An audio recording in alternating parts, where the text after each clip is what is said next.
चीन सहित दूसरे देशों में कोरोना मरीजों की संख्या बढ़ रही है। भारत में सभी राज्य जो है अलर्ट मोड में है। स्वास्थ्य मंत्रालय ने बिहार में सभी अस्पतालों को अलर्ट मोड में रहने को कहा है। प्रत्यय अमृत हमारे साथ हैं। अभी वीडियो कॉन्फ्रेंसिंग के जरिए उन्होंने बैठक भी की है, जिसमें सभी जिलों के जो सिविल सर्जन है मौजूद थे, अन्य डॉक्टर्स भी थे। बिहार में क्या खास तैयारी चल रही है? ऐसी संभावना जताई जा रही है कि जल्द बिहार में चौथा लहर आ सकता है। सबसे पहली बात तो मैं आपके चैनल के माध्यम से सभी व्यूअर्स को ये कहूंगा कि किसी को घबराने की कोई जरूरत नहीं है। ये चौथा लहर, पांचवा लहर, ये जो शब्द आप लोग उपयोग करते हैं, हम लोग को उसकी कोई जानकारी नहीं है। हम लोग का जो फर्ज बनता है, हम लोग तैयार हैं, अलर्ट मोड पर है, पूरा देश भी तैयार है। और आज की जो बैठक मुख्य रूप से हुई है, वो जो कल मॉक ड्रिल हुआ पूरे देश में, बिहार में भी, तो हम लोगों ने जिलावार इसकी समीक्षा की है। और मॉक ड्रिल के जो परिणाम बिहार में आए हैं, कहां पर हमारे जो एरियाज हैं जो दुरुस्त पाए गए, कहां पर हमें और मेहनत करने की आवश्यकता है, क्योंकि सवाल सिर्फ कोविड का नहीं है। अगर हमारे सदर अस्पताल में अगर पीएसए प्लांट है, हमारे आईसीयू बेड्स हैं, वेंटिलेटर है, इसका उपयोग सिर्फ कोविड में नहीं होता है। और जब ये सारे उपकरण हमें मिल चुके हैं पिछले साल से, तो ये हम सभी का फर्ज बनता है कि इस तरह की जो आशंकाएं व्यक्त की जाती हैं, तो उसका लाभ उठाते हुए और हम अपनी तैयारी को मुकम्मल रखें, दुरुस्त रखें।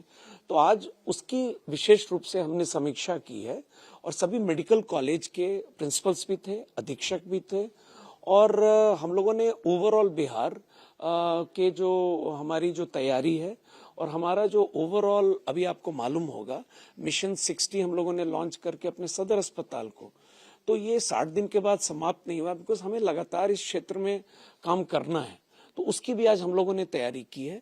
तो ओवरऑल ये हमारे जो प्रिपेयर्डनेस है, उसको लेकर आज की बैठक थी। सर, इधर जीनोम सीक्वेंसिंग पे जोर दिया जा रहा है, जांच का दायरा भी बढ़ाया जा रहा है, तो उसका भी जानना चाहिए। बिल्कुल।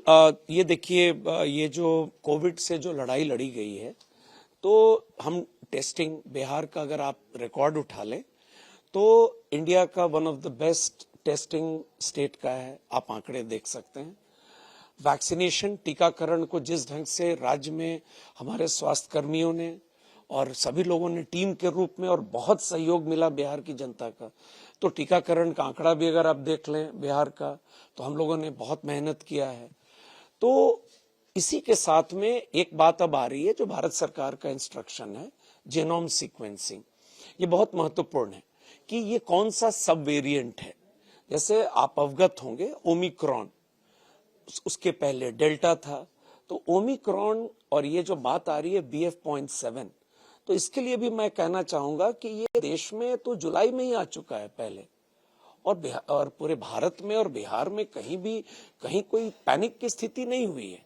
इसलिए मैं तो अनुरोध करूंगा आप लोगों से भी कि मीडिया को भी न्यूज को ऐसे दिखाना चाहिए कि लोग घबराए नहीं। और मैं पुनः अनुरोध करूंगा कि हम लोग सभी सतर्क, और किसी को घबराने की जरूरत नहीं। और बिहार में तो माननीय मुख्यमंत्री जी के द्वारा डेली समीक्षा की जाती है, लगातार, आज नहीं, पहले भी, हमेशा।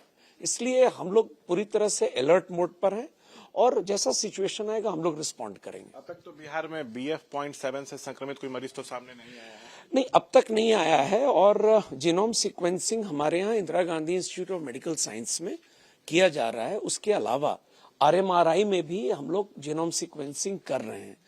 तो अगर आएगा तो आपको हम लोग अवगत कराएंगे। अभी तक बिहार में जो भी पॉजिटिव, जब हम टेस्ट इतना बढ़ा रहे हैं, जो पॉजिटिव मिले हैं सभी असिम्प्टोमेटिक हैं। दे आर, मतलब कोई ऐसा सिम्टम नहीं है, गया वाले का भी, और कहीं कोई सिम्टम नहीं आता। मुझे विश्वास है कि जिस ढंग से पूरे देश ने इस लड़ाई को लड़ी है, और बिहार में हम लोगों ने बहुत मेहनत किया है पूरी टीम के रूप में, तो लोगों को घबराने की जरूरत नहीं है। एक आखिरी सवाल था, जो पिछले कुछ लहर आया था उसमें हमने देखा था कि कई जगह इंफ्रास्ट्रक्चर पे सवाल उठे थे, खासकर जो ग्रामीण क्षेत्र है। तो जो ग्रामीण क्षेत्र के अस्पताल होते हैं, उनमें व्यवस्था दुरुस्त करने के लिए कोई स्पेशल कदम उठाया जा रहा है? देखिए, ये कोविड ने पूरे स्वास्थ्य इंफ्रास्ट्रक्चर के बारे में पूरे देश में कई अच्छे राज्यों, जिनकी गिनती होती है स्वास्थ्य इंफ्रास्ट्रक्चर में, वहां कोविड की जो लड़ाई हुई, और जो ऐसे स्टेट्स जहां पर इंफ्रास्ट्रक्चर के चैलेंजेस हैं, उन स्टेट्स ने बेटर परफॉर्म किया, उन स्टेट्स से जहां पर इंफ्रास्ट्रक्चर बेटर है।